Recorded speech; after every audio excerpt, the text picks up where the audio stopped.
a routine morning visit of the ablution facility. There are 3 such facilities serving the campsites. The one I was using was approximately 1 kilometer away from my site. Water for the shower is heated with solar energy. It was therefore advisable to take my shower in the afternoon. The facilities were in good condition and kept clean.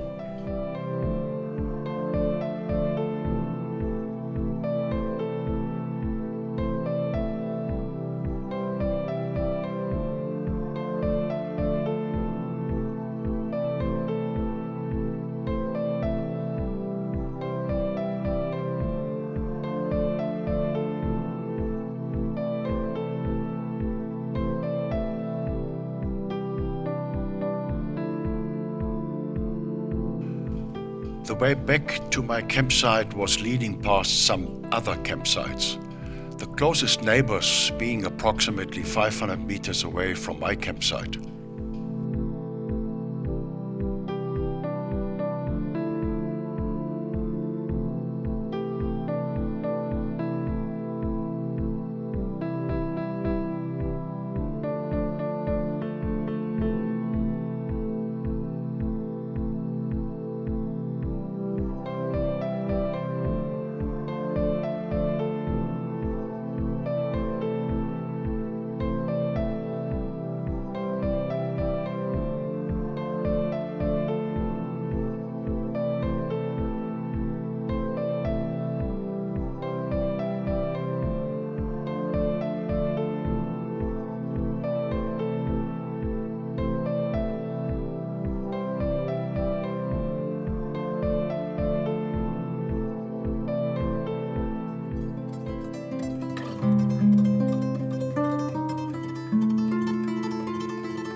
Time for a simple breakfast with tea and cereal before heading out on another game drive. Although my campsite was remotely placed, the mornings were filled with calls from the various birds.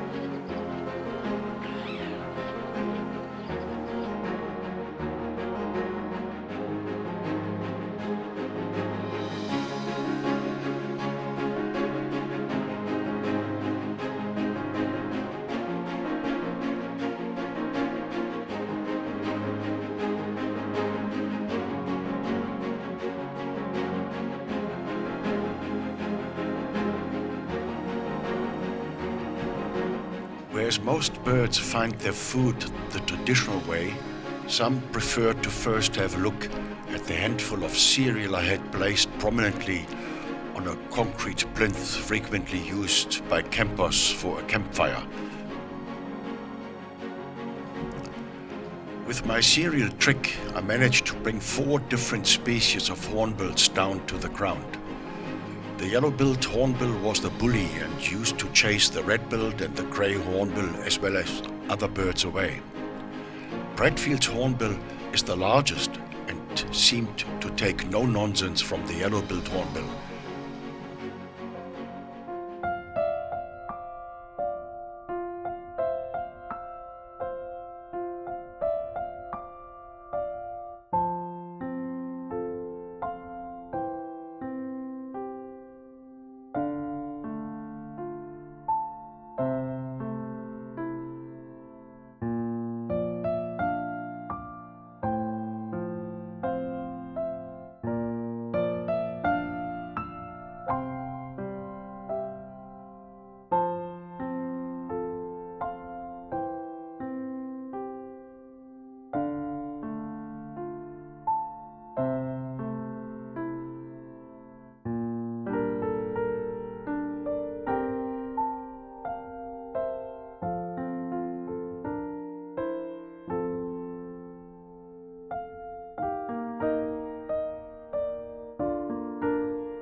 A strange, low-frequency sound woke me up one morning.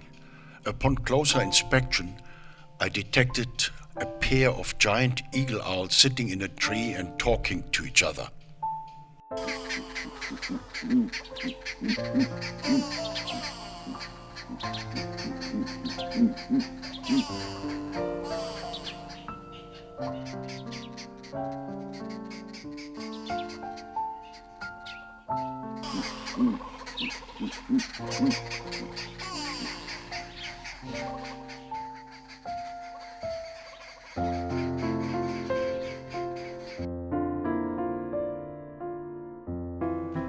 Not interested in my cereal was Meyer's parrot, which is a rather rare bird. I was nevertheless pleased to have the opportunity of observing it from close range.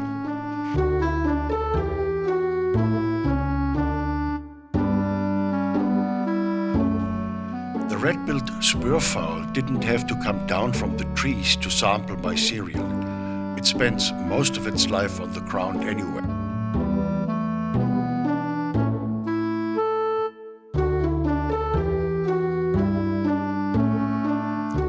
If the local bully, the yellow-billed hornbill that is, was not around, a pair of tree squirrels ventured down from the tree to enjoy my cereal.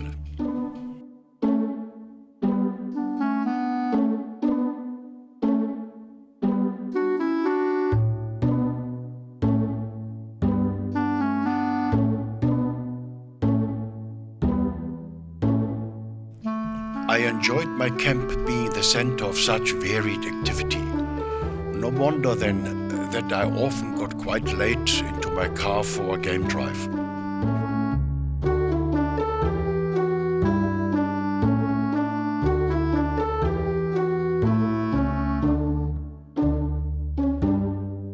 During the night, and in particular throughout the early morning, one could hear the lion roaring.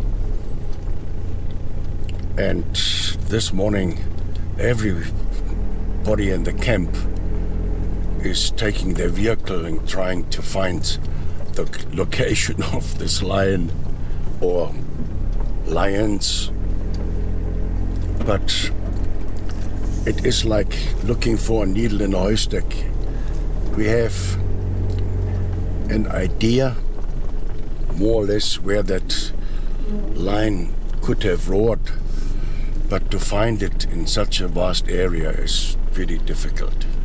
A traffic jam is by all accounts the location where lions have been spotted. Of course, not by me. If one is not amongst the first cars on the scene, there is no chance to even get a glimpse at a lion.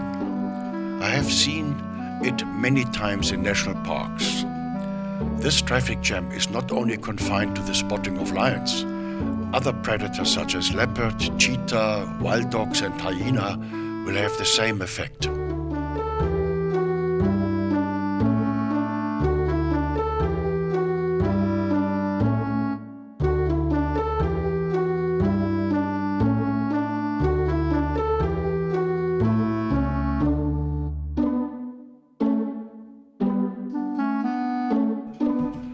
This elephant appears to demonstrate to me that he can manage to just wet a spot on its forehead.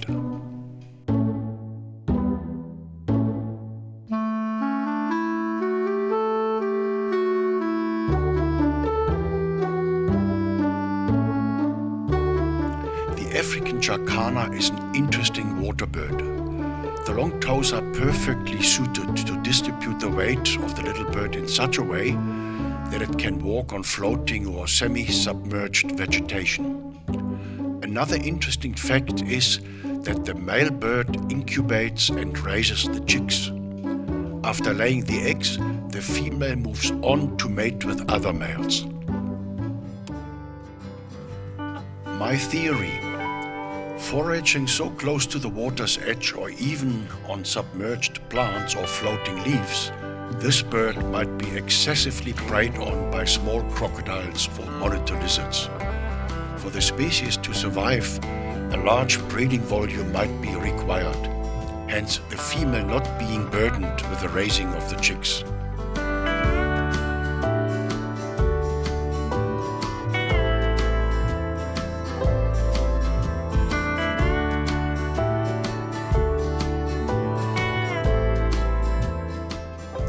Open-billed stork can't close its beak. It uses it as a special tool to crack open the shells of water snails, mussels and crabs. This makes it a highly specialized and very successful hunter.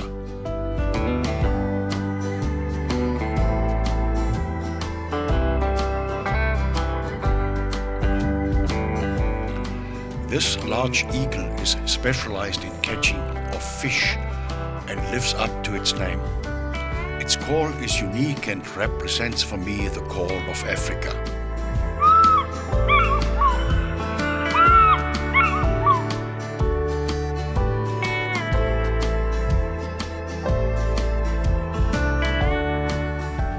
A pleasant surprise and a strong indication that large herds of zebras and wildebeest were starting to return from their annual migration deeper into the Moremi National Park. My rough count put the number of animals to approximately 50 each. These two species are seen most frequently together. There is no competition as each of them prefers a different part of the grass. Both animals are equally sought after prey for lions, and the large number offers more protection.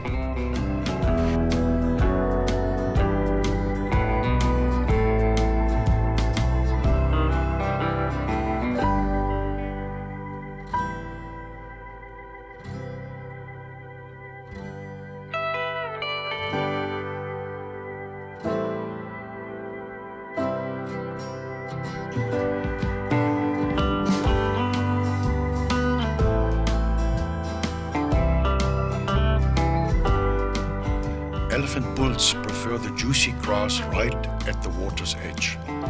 When the grass is pulled out with a lot of mud still clinging to the roots, I have observed the elephants first washing off the mud in the water before putting it into the mouth.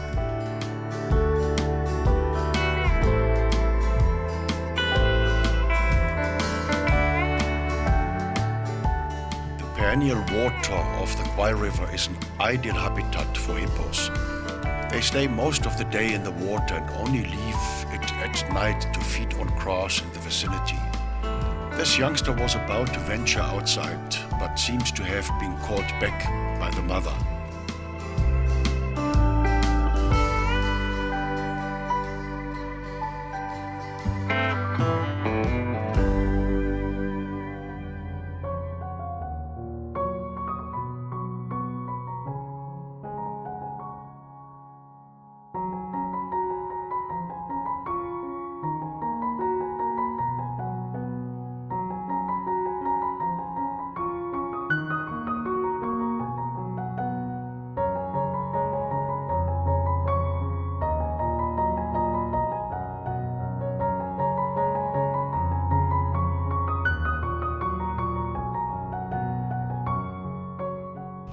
call of Africa.